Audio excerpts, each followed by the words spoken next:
Ngupas tuntas topik yang sangat penting bagi kita semua, khususnya bagi peserta program Jaminan Kesehatan Nasional JKN, yaitu pelayanan APS pada peserta JKN. Mungkin sahabat cerdas pernah mendengar istilah APS atau atas permintaan sendiri dalam layanan kesehatan. Tapi tahukah Anda apa itu sebenarnya? Kemudian layanan apa sih yang termasuk dalam kategori APS? Dan apakah layanan tersebut dijamin oleh BPJS Kesehatan? Untuk menjawab semua pertanyaan itu telah hadir bersama kita narasumber yang luar biasa. Beliau adalah Ibu Fira Anggraini dari BPJS Kesehatan Cabang Gresik. Halo, Assalamualaikum warahmatullahi wabarakatuh. Selamat pagi Sobat sekalian. Perkenalkan, saya Fira Anggraini, saya Claim Advisor dari BPJS Kesehatan Kantor Cabang Gresik. Baik, terima kasih Ibu. Hari ini beliau akan menjelaskan secara detail agar kita semua peserta JKN atau peserta maupun pemirsa yang ada di sini bisa memahami apa sih APS itu. Baik Ibu, mulai langsung dari pertanyaan. Ini sebenarnya melanjut dari dialog-dialog kita sebelumnya, di episode sebelumnya, mulai dari aplikasi dan lain-lain. Mungkin pertanyaan yang pertama Ibu ya, apa yang dimaksud dengan pelayanan kesehatan atas permintaan sendiri itu Ibu? Ya, baik Mas. Jadi pelayanan kesehatan atas permintaan sendiri ini adalah pelayanan kesehatan yang tidak sesuai dengan peraturan perundang-undangan. Di mana kalau sesuai dengan regulasi yang ada di Peraturan Presiden Nomor 82 Tahun 2018 bahwa pelayanan kesehatan yang tidak sesuai dengan peraturan perundang-undangan ini termasuk ke dalam manfaat yang tidak bisa dijaminkan oleh program JKN. Jadi seperti itu Mas. Baik Ibu, mungkin itu teman-teman yang disampaikan Ibu secara pertama. Kemudian pertanyaan kedua Ibu, apa yang dimaksud? Bukan, maksudnya contoh pelayanan kesehatan atas pemerintahan sendiri itu seperti apa sih Bu? Yang tidak dijamin itu seperti apa? Ya, jadi contohnya ketika ada peserta JKN yang mempunyai pelayanan kesehatan yang dijamin oleh BPJS Kesehatan, kemudian pasien ini menuju ke fasilitas kesehatan tingkat pertama, baik itu klinik ataukah itu dokter praktek pribadi ataukah itu ke puskesmas. Kemudian pasien datang dengan keluhan kemudian dari dokter yang memeriksa menyampaikan bahwa oh ini kondisinya bisa dilayani atau bisa diperiksa di FKTP di layanan tersebut, tetapi pasien ini bersikeras ingin dirujuk ke rumah sakit.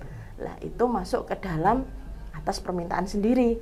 Karena apa? Karena kalau kita sesuai dengan peraturan perundangan yang mengatur terkait dengan sistem rujukan di Peraturan Menteri Kesehatan Nomor 16 Tahun 2024 tentang sistem pelayanan rujukan perseorangan, di situ disebutkan bahwa pertimbangan dilakukannya rujukan itu adalah pertimbangannya adalah atas indikasi kebutuhan medis pasien dan kemampuan fasilitas kesehatan. Jadi ketika memang di situ ada pasien seumpama datang dengan keluhan, kemudian diperiksa, oh ini ada hipertensi darah tinggi, oleh dokternya menyampaikan, kemudian tidak ada komplikasi yang lain, kemudian diberikan obat, dan tapi pasien menginginkan bersikeras untuk ke rumah sakit, lah itu yang namanya adalah atas permintaan sendiri. Karena sebenarnya kondisi tersebut itu cukup ditangani di FKTP dan sudah dilakukan pemeriksaan oleh dokter yang memeriksa. Jadi seperti itu Mas. Baik, mungkin pertanyaan selanjutnya Ibu ya, berdasarkan yang disampaikan tadi,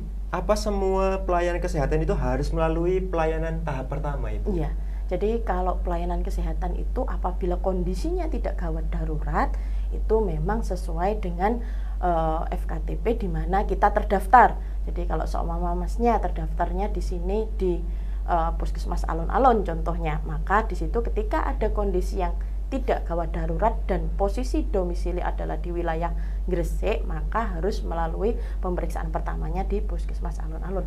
Tetapi apabila pasien ini berada di luar wilayah, jadi seumpama Masnya sedang kunjung ke rumah saudara contohnya mungkin di wilayah di luar wilayah Gresik, maka di situ bisa ketika kondisi tidak gawat darurat peserta JKN bisa mengakses FKTP terdekat yang ada di sana itu maksimal 3 kali kunjungan untuk kondisi yang non gawat darurat di mana kita tidak terdaftar di FKTP tersebut. Tapi kalau kondisi gawat darurat dimanapun peserta JKN ini bisa langsung ke rumah sakit untuk nanti kriteria gawat daruratnya akan diperiksa oleh dokternya apakah ini termasuk kriteria secara medis memenuhi kriteria gawat darurat atau tidak. Jadi bisa di semua rumah sakit, baik yang bekerja sama dengan BPJS ataupun yang tidak. Tapi saya rasa sekarang sudah semua ya rumah sakit bekerja sama dengan BPJS. Ya, seperti itu. Baik Ibu, jadi intinya ini kalau APS itu bisa dilayani atau tidak Ibu? Iya, jadi kalau APS itu tadi yang sudah disampaikan bahwa ketika atas permintaan sendiri dan bukan indikasi medis, maka itu termasuk ke dalam kondisi yang tidak bisa dijaminkan oleh BPJS Kesehatan. Yang bisa dijaminkan apa? Yang bisa dijaminkan adalah bila ini dari penilaian dokter memang pasien membutuhkan kondisi medisnya. Contohnya seperti apa?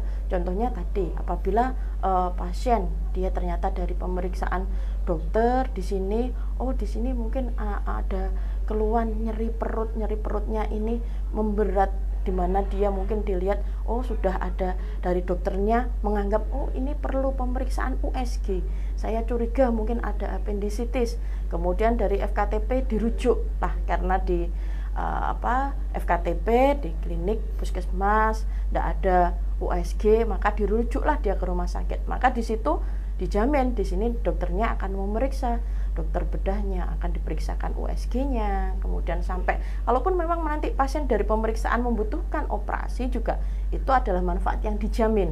Jadi memang manfaat yang dijamin di sini adalah disesuaikan dengan kebutuhan medis pasien, di mana di sini nanti yang menentukan adalah dokter yang memeriksa sampai sejauh mana memang prosedur atau tindakan yang dibutuhkan oleh pasien tersebut.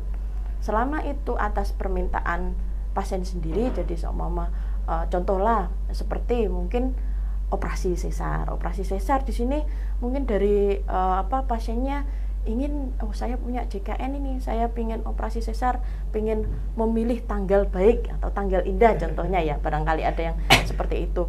Tapi sebenarnya dari dokter memeriksa, oh ini normal Bu, tidak ada dari kan selalu ada pemeriksaan neonatal care ya, pemeriksaan yang selalu dilaksanakan rutin pada ibu hamil, di mana itu manfaatnya juga dijamin oleh JKN. Oh dari pemeriksaan ANC-nya ini tidak ada kesulitan persalinan, dari taksiran persalinan insya Allah bisa normal. Maka ketika dari pasien bersikeras untuk melakukan persalinan secara SC, maka di situ juga masuk ke dalam manfaat yang akhirnya SC-nya tidak bisa dijaminkan karena tadi tidak ada indikasi medis. Lain halnya kalau ternyata ketika dilakukan pemeriksaan tadi ANC, oh ternyata ini kondisinya ada indikasi untuk nanti perlu dilakukan SC sesar karena memang di situ mungkin ada penyulit ya, di situ yang ditemukan. Nah, maka pasien akan dirujuk dan itu menjadi manfaat yang bisa dijaminkan. Jadi di sini manfaatnya disesuaikan dengan kebutuhan medis pasien seperti itu yang diperiksa oleh dokter. Yeah. Baik, menarik ini tadi Bu. Yeah. Terkait yang pembahasan hal hari baik untuk sesar itu tadi. Nah, itu biasanya orang-orang kan emang awam Bu ya, kita sebagai orang yang tidak tahu dunia kesehatan mikirnya kalau kita APS maunya kita harus dituruti dengan BPJS tadi, padahal juga ada kriteria khusus yang tadi Bu ya. Mungkin ada contoh lain Bu selain yang hari baik untuk sesar tadi. Iya, jadi sebenarnya tadi hari baik itu tadi maksudnya adalah yang ini ya, yang tidak sama sekali tidak ada indikasi medis ya. Jadi kan biasanya juga kalau sesuai dengan indikasi medis, tapi kebetulan mungkin jatuhnya adalah di tanggal yang baik ya tidak ada masalah ya seumpama, karena kan mungkin sesar itu ada yang dia elektif itu adalah yang sudah direncanakan jauh-jauh hari, tapi sambil melihat kemajuan persalinan mungkin dari dari dokter spesialis kandungannya, bisa juga yang dia sifatnya darurat atau emergensi, di mana dia mungkin taksiran persalinan ini belum masuk, tapi ketika mungkin ada kondisi gawat darurat di situ yang ditemukan di pasien sehingga dia harus di SC segera, sehingga kalaupun itu sama jatuh di tanggal baik pun ya tidak masalah untuk kondisi yang memang tidak istilahnya tidak disengaja ya, karena memang di situ ada indikasi medisnya. Kalau contohnya yang lain ya itu tadi seperti operasi. Jadi seumpama ini operasi gigi mungkin ya. Ini pemeriksaan ini gigi ini bisa nih nah itu ada contohnya kemarin kami juga diskusi dengan salah satu dokter. Ini pasien dirujuk dari FKTP ke rumah sakit. Kemudian karena pasti kan ada nomor antrian ya, ada nomor antrian. Kemudian saya ingin segera, sehingga dia mungkin atau mungkin ada sebenarnya prosedur yang sebenarnya ini belum perlu dilakukan kalau dari dokternya. Mungkin ini giginya sebenarnya masih bisa dipertahankan atau apa, tapi saya ingin dioperasi ya, atau saya ingin dioperasi karena saya mungkin merasa terganggu dan sebagainya. Tapi sebenarnya dari penilaian dokternya ini belum waktunya dioperasi gitu, perlu diberikan mungkin terapi yang lain dulu gitu. Tapi ketika di situ memang sudah dari pasiennya sudah berkeinginan dan itu di luar dari penilaian medis yang dilakukan oleh dokter, maka itu juga bisa dinamakan APS. Jadi secara garis besar frameworknya bahwa APS ini adalah suatu tindakan, baik itu bisa pemeriksaan, baik bisa juga mungkin tindakan medis yang diminta oleh pasien. Padahal hal tersebut secara penilaian dokter yang memeriksa bukan indikasinya. Nah, maka itu masuk ke dalam APS. Atau pasien pusing-pusing nih, saya pusing-pusing nggak sembuh-sembuh, tapi mungkin pusing kan macam-macam ya penyebabnya, tapi pasiennya bersikeras saya pengen CT scan, pokoknya harus CT scan, atau saya mau MRI lah seperti itu. Padahal dari DPJP di sini mungkin dari dokter spesialis memeriksa masih ingin mencari penyebab penyakit ini, ataukah bisa disebabkan oleh mungkin dianggapnya bukan ke arah adanya gangguan di saraf pusat sehingga tidak membutuhkan CT scan, maka di situ juga bisa digolongkan juga sebagai APS. Jadi APS ini bisa dalam bentuk pemeriksaan yang tidak dibutuhkan, bisa juga tadi dalam bentuk rujukan yang sebenarnya belum indikasi dirujuk, atau juga tadi bisa dalam bentuk tindakan, jadi tindakan mungkin operatif atau tindakan apa yang sebenarnya di sini belum indikasi dilakukan, tapi pasien mungkin karena kenyamanan dan sebagainya, preferensi kenyamanan dan sebagainya menginginkan itu untuk dilakukan, maka itu masuk ke dalam atas permintaan sendiri yang tidak bisa dijaminkan. Ya. Mungkin pertanyaan selanjutnya Ibu, APS sendiri ini kan atas permintaan sendiri. Ya. Kemudian itu tergolong hal yang baik atau kurang baik atau normal-normal saja bagi masyarakat yang memang membutuhkan gitu. Jadi aku mau ini, tapi padahal rumah sakit kan bilangnya nggak perlu dulu gitu. Nah itu termasuk baik atau kurang baik atau bahkan normal untuk masyarakat yang Jadi kalau menurut saya sebenarnya kalau ini kan berarti pandangan secara umum ya. Kalau dari saya sendiri, kalau saya melihat sebenarnya APS ini kalau saya melihatnya kurang sesuai, kurang bijak ya. Karena kalau kita melihat bahwa sebenarnya di sini yang paling berkompetensi untuk menilai kondisi medis seorang pasien adalah dokter. Jadi ketika dokter ini menyarankan untuk dibuat suatu pengambilan keputusan, pastinya sudah disesuaikan berdasarkan hasil pemeriksaan yang didapatkan. Baik itu kondisi klinis pasien ketika pasien itu datang, dari keluhan pasien, kemudian dari pemeriksaan fisik yang dilakukan. Jadi saya rasa di sini keputusan yang tepat ketika peserta ini harusnya mempercayakan dari hasil anamnesis atau pemeriksaan yang dilakukan oleh dokter, karena kan juga dokter ini juga sudah mempunyai kompetensi ya. Ketika dokter ini sudah bisa berpraktek, sudah lulus, berarti dianggap sudah mempunyai kompetensi untuk bisa menegakkan suatu penyakit dan memberikan terapi ataupun dia merujuk terhadap suatu kondisi penyakit. Jadi kalau menurut saya akan lebih baik ketika kondisi itu diserahkan sepenuhnya kepada dokter, ketika memang dokter ini sudah berkompetensi untuk memberikan penilaian atau asesmen terhadap suatu kondisi penyakit seperti itu. Ya. Mungkin ini juga menjawab bagaimana sentimen masyarakat itu ada yang negatif. Misal bahwasannya saya APS, tapi dokternya kok nggak boleh. Nah itu pandangan masyarakat, dokternya itu melarang, padahal memang harus sesuai standar itu tadi. Iya, jadi kan gini, sebenarnya kan secara ketentuan pelayanan untuk JKN ini kan sebenarnya pasien JKN ini kan nggak boleh ada iur biaya ya Mas.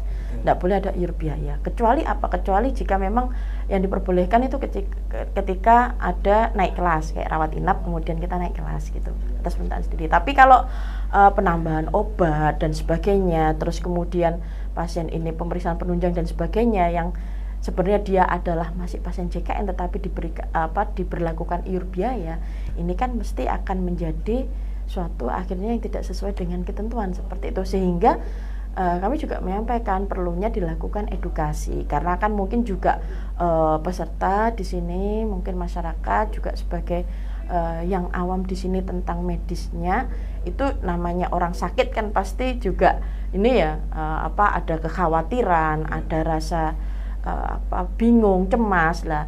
Di sini fungsinya di sini adalah kami juga menyampaikan ke fasilitas kesehatan yang sudah bekerja sama sebagai provider peserta di sini FKRTL untuk menyampaikan itu. Apa yang perlu disampaikan adalah ketika memang kondisi itu secara medis dibutuhkan oleh pasien, yaitu disampaikan.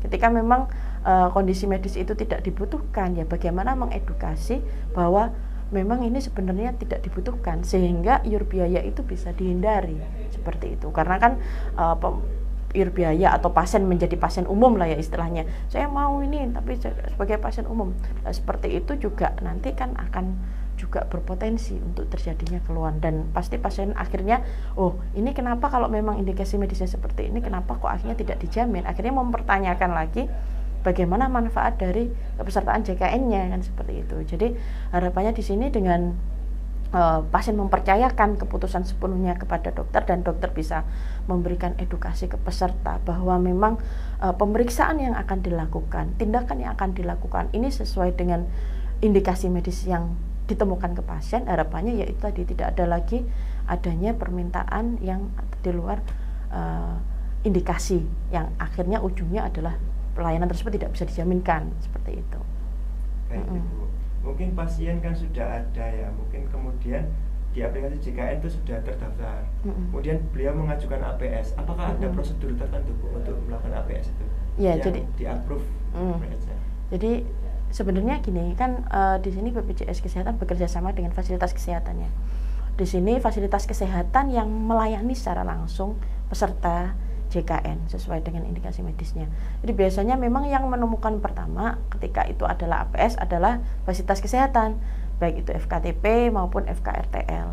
Sehingga di situ biasanya di sini sudah disampaikan, dan fasilitas kesehatan juga sudah mengetahui petugas yang ada di sana, baik itu petugas medisnya maupun petugas administrasinya, bahwa prosedur yang APS itu tidak dijaminkan. Sehingga di sini dari awal sudah disampaikan oleh fasilitas kesehatan yang bekerja sama dengan BPJS Kesehatan bahwa APS ini tidak dijamin. Sehingga dari awal di sini disampaikan perlunya untuk masyarakat itu paham, dan pasti itu juga sudah disampaikan di awal untuk pelayanan-pelayanan apa sih ketika ini tidak indikasi, Bu, ini tidak bisa loh dijaminkan seperti itu. Jadi di sini juga fasilitas kesehatan juga sudah mengetahui ya bagaimana batas-batas dari APS itu sendiri gitu.